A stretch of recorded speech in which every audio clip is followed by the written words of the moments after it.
Well, good morning and welcome back to the program. Glad you're with us this morning.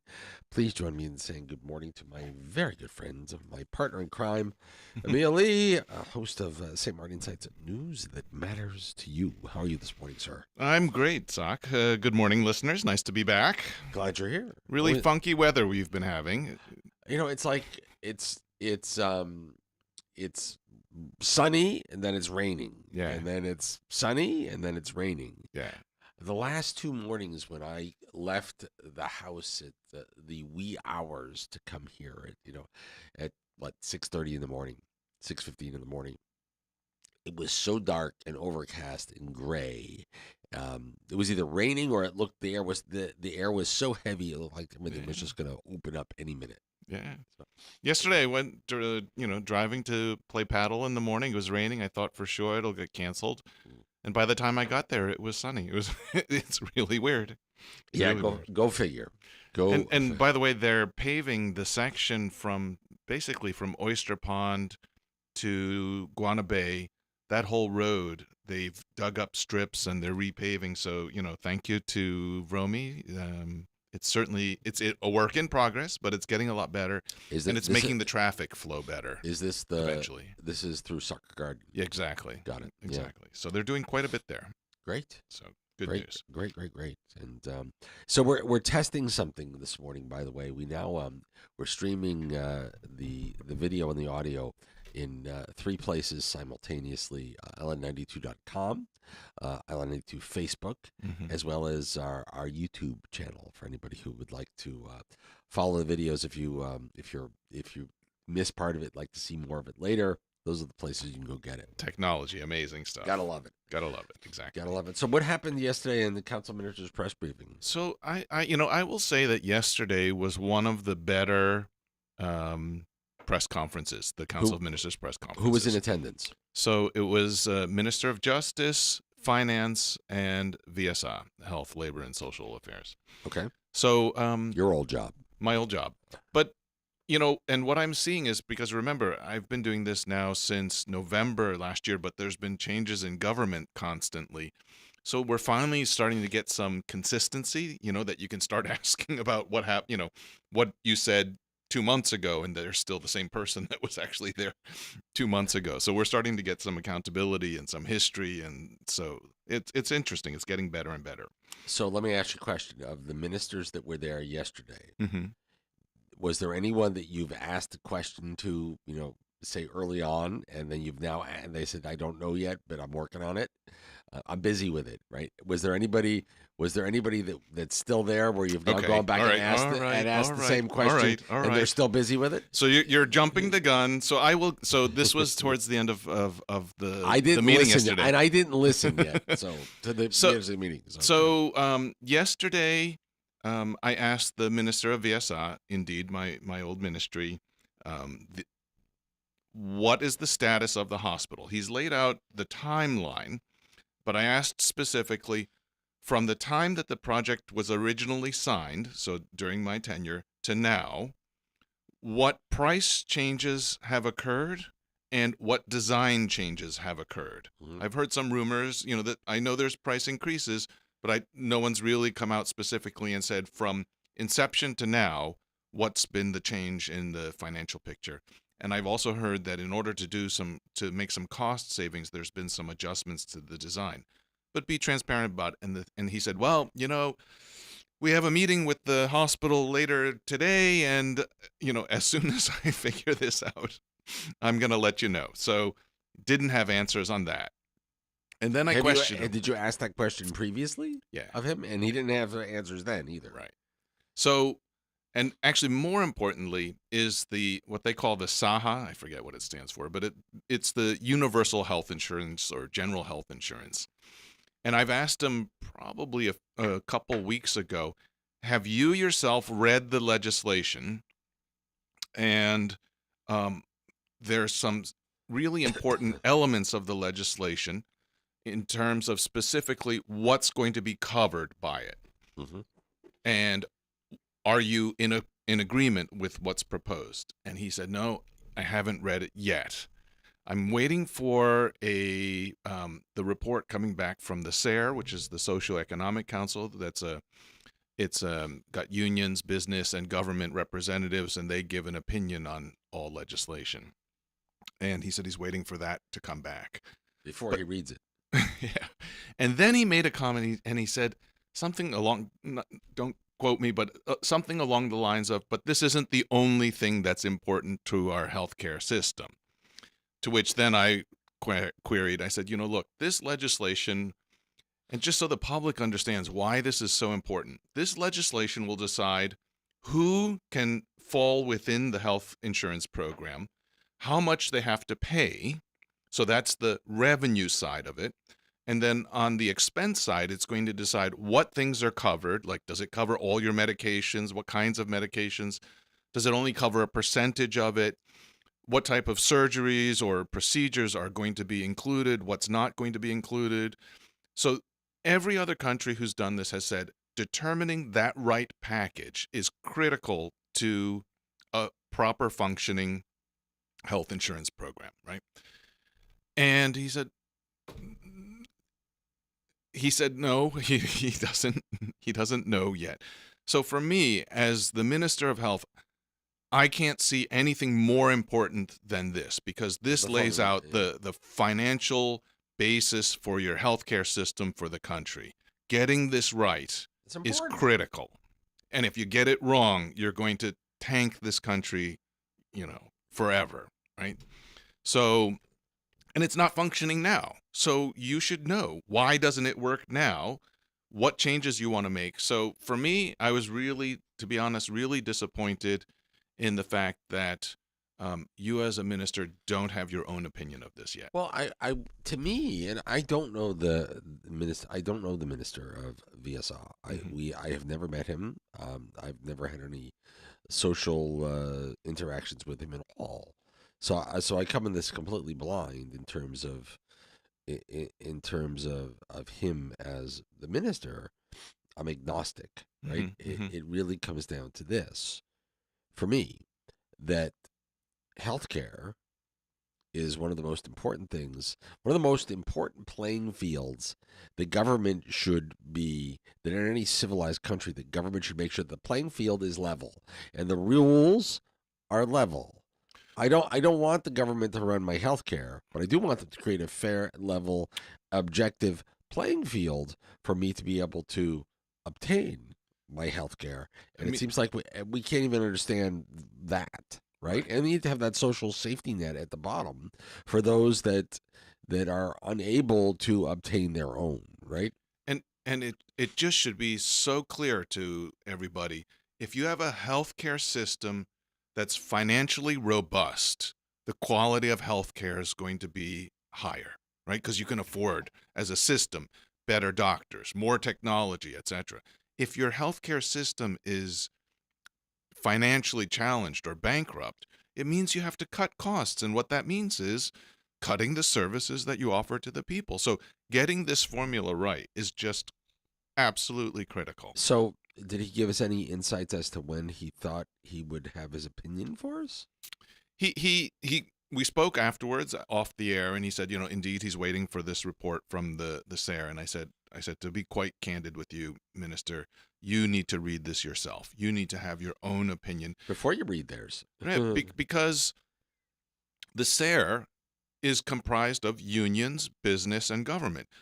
They do that because they each have a different perspective on topics. So you're going to get a report that's been, I don't know, either sort of negotiated, or you're going to get dissenting opinions in the report. You need to have your own opinion as minister.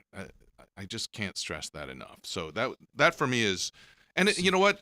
This is what I said, why having this consistency is important, because I'm like a dog with a bone now. I'm not going to let this go, right? And so let's invite the minister in. Sure. Let's. I would love to meet him. We don't know each other, so sure. You know how to reach out to him and get him in. I don't even know who to call. Okay. Yeah. I mean, I'm sure I could work my way into it one way or another. But let's invite him in. Okay. Minister of VSA. And I would say let's we could even, because it's the same party, we can ask the prime minister if he wants to come with, because he's still a doctor, Yeah. and in the past he's been very opinionated about what works and what doesn't work, right? So Perfect. they can come in together, and also, and that's the other thing I keep on pressing them for, is where's your governing program? Because your governing program is going to be a negotiation between your coalition partners and lay out what exactly is the objective of governments of Yeah. the government going forward. Let's invite them both in. Well, I already have an outreach into our prime minister, right, Dr. Luke Mercelina. Asked him to stop by one morning, and he doesn't live far, so right. he comes in on his way to work. What always works out quite nicely. Let me do this, Emil. Let me take a quick commercial break. We'll come back and continue with St. Martin Insights, news that matters to you. Stick around.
Who we got in the studio? Emil Lee, that's who I got in the studio. St. Martin Insights News that matters to you, our second segment of the morning. Before we jump into it, I want everybody to keep my phone number handy, 544-3377, because I've got a Sunday brunch at the Infinity Restaurants over at Oyster Bay Beach Resort to give away for 2 people. And I'll let you know when it's time to call. Soon, soon. So, um, we've talked about VSR. We talked about the hospital. What else? What else Well, happened? there was a lot. So, Minister of Justice presented. So there's apparently 7 new recruits for the incoming class for the police. That's good. I think the police they're shorthanded. Um, and she talked about, indeed, you can see it, and I will say, I think whatever they're doing, their Facebook presence has improved from the police department. They've been showing about doing controls on the Colby Hill in Simpson Bay. I get regular notices from Officer Josepha now. Okay. About almost every day I get something from. But on Facebook they're there with Yeah, pictures yeah. and with drone, and I said, I think it's really good if you're clear about what people need. So in particular for the scooters, like for example, I wasn't sure if helmets were required by law, and apparently indeed they are, right? So you need to have helmets. If you're in a car, seat belt. You need to have insurance for your vehicle, a proper registration. You need to have the right driver's license. So if you're driving a scooter, I think they laid it out different sizes, what size, what size, what kind of license you need, um, and even the age. Actually, apparently, below 18, they're not even supposed to be driving scooters. So I mean, a lot of the people I see look like they're younger than that. So But the driving age here is what? To drive a vehicle is 18, I I believe. assume it's Yeah, 18. Yeah. yeah. So maybe only if they're really the power, the CCs are below a certain level. But it starts with clarity. What are the rules and what's expected? And so I think they're doing that. And I've also suggested, don't just do it in the middle of the day. Make sure you do it at night. I know when I pick up my son in St. Peter's, for example, there are always a lot of scooters around because I guess that sort of the age group of the people, and so you need to go at the right times and the right locations as well. I did bring up a subject. It's a subject that I've brought up before. When there's a traffic accident and it includes infrastructure, guardrails, lamp posts, things like that, that they never file a claim as government towards the insurance company for replacement. If somebody came by your house and crashed through your gate for some reason, you would make sure that they cover the Right. cost of replacing your gate. The government never does that. And so again, I think they were fairly candid. The Minister of Finance were there, and they looked at each other and said, "Do we do that? No, we don't do that. So that's something we should do because, that's money that we have to spend eventually to replace it, and it should be money that's recovered by the insurance." more importantly, right?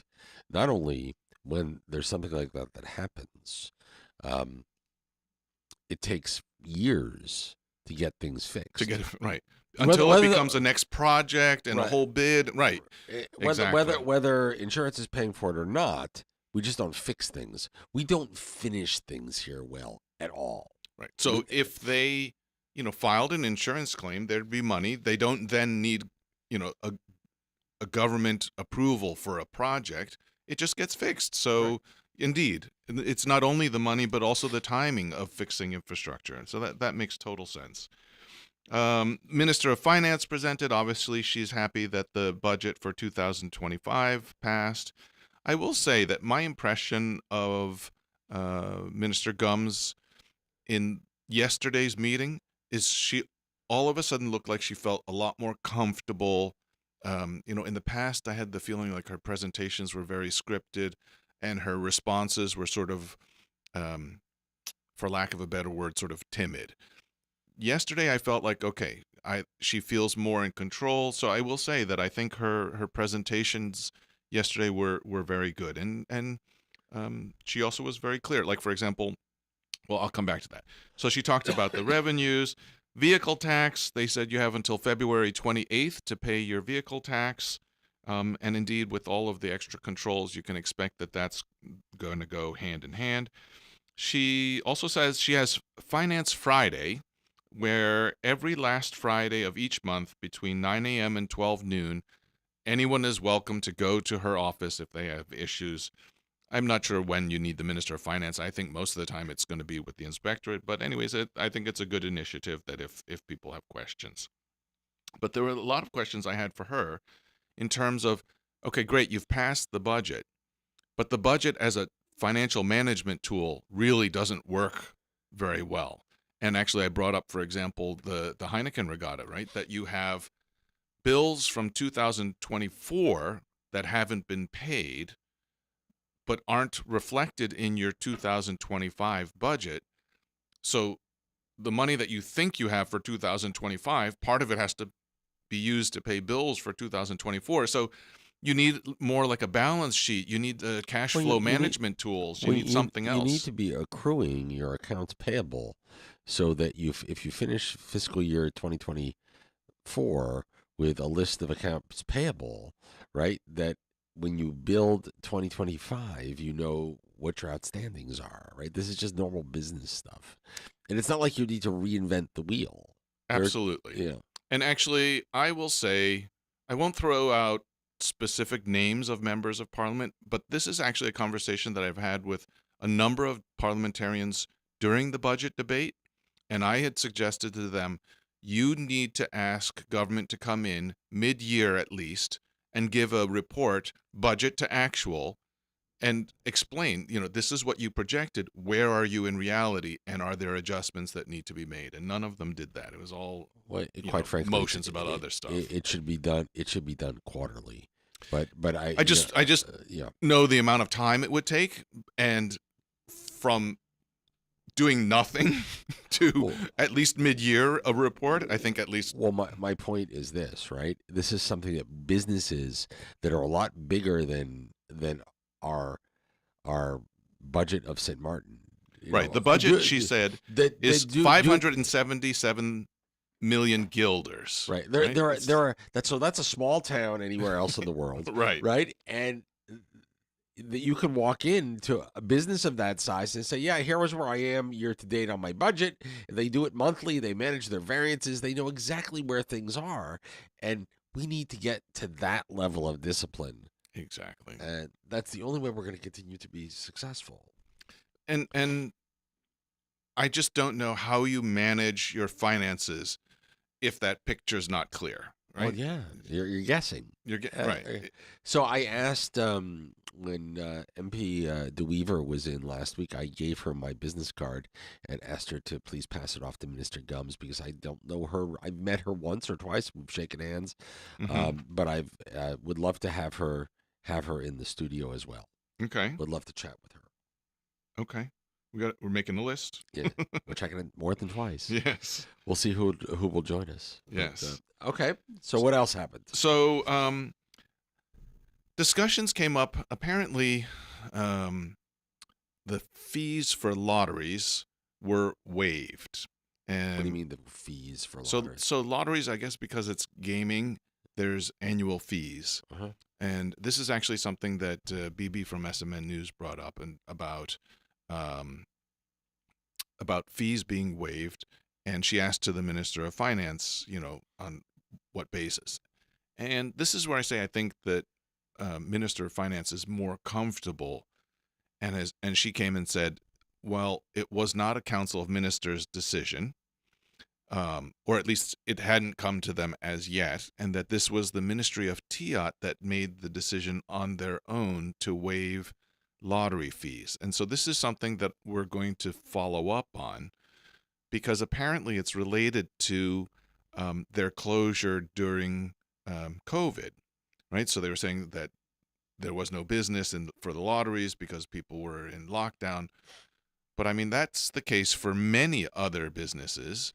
And if you remember, government gave financial help in terms of money for salaries for workers. So there was money paid to businesses on the basis of the number of employees and them being laid off or hours reduced. So, and this is where, and I've had some discussions with someone within government whether it's legally required for them to get a Council of Ministers approval. But I could say that if I was Minister of Tiat, I would have done it just for coverage. You know what I mean? Just to say, okay, I don't know if I actually need this, but I think it's something that we all should be aware of because it has an impact on the Ministry of Finance, for example, right? If you have fees that you're anticipating receiving and then don't, you know, how did that happen? All of this screams of the simple thing that we need to start to run our government as a business, right? You're doing the people's business, and the fact that one silo doesn't talk to the other silo, Correct. uh, we can't continue that way. Correct. And same thing with the $500,000 deposit towards Soul Beach from unused funds of 2024. So this was my question to the Minister of Finance. You know, something doesn't gel. You say government is tapped for money, you don't have the resources, you have bills that you haven't paid for 2024, yet you have this pot of so-called unused funds that you're allocating to a project for 2025. So again, the cash flow management doesn't make sense to me. No, none of it, right? Because how much cash you have in the bank has zero implication on your budgetary plan for 2025, right? Mm-hmm. They have nothing to do with each other. You should have accrued expenses that you haven't paid, and if on your books, and you should have receivables that you have not collected on your books, and all of that is part of your financial statements. They'll appear on your balance sheet, your income statements, all of that stuff over the course of the year, and then to just say, oh, we have $500,000 in the bank. We're just gonna take on this new project. What about the fact that you haven't paid Heineken Regatta for last year or this year? Well, and I think that's probably just one example, but I think it's I'm sure Carnival's the same. I'm well, sure Carnival's in the same boat. and like for example, I know that the pro bono lawyers have outstandings from 2024. So, but it's just anecdotally that I'm hearing about it. But the reason that I think the Heineken Regatta is such a good example is because this is their what 5th year. 45th year.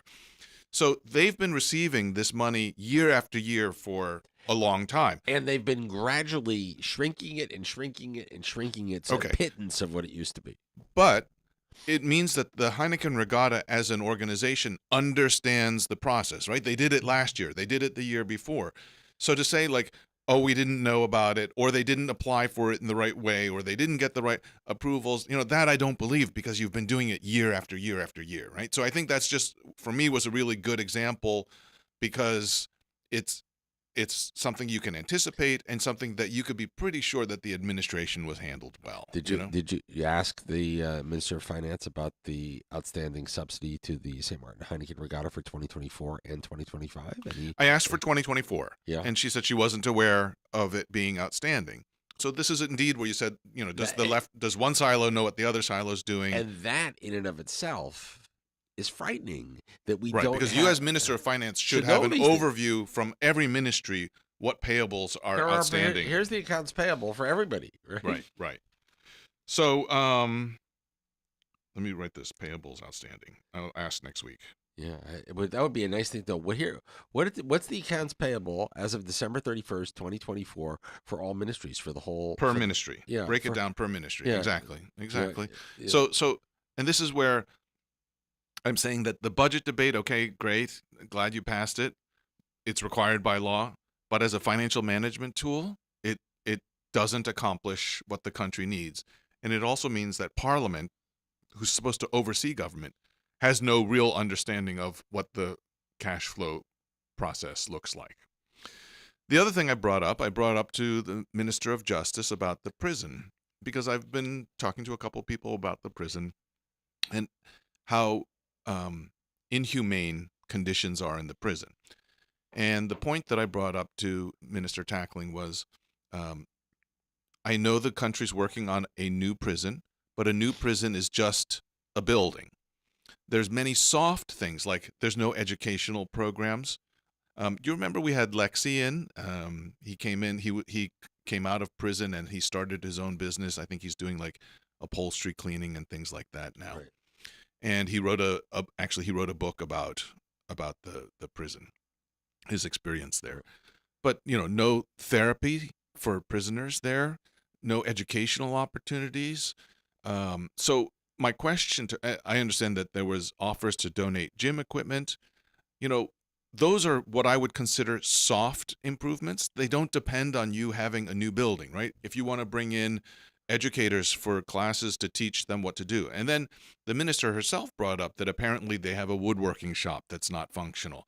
So everything, for the prisoners coming out, a lot of them go into business for themselves because it's harder to find a job when they have a police record, and they tend to do these sole proprietorships, sort of what Lexi's done. So if they can learn skills such as carpentry or whatever, it makes it more likely that when they come out, they will become a productive member of society, right? So educational therapy, those learning skills, reading books, those types of things are not available. And so she sees it, she acknowledges that it's a problem and that it shouldn't wait for a new building. So again, I think I have the impression that it's something that she'll work on, but it's something that we will keep on asking about, keep following up.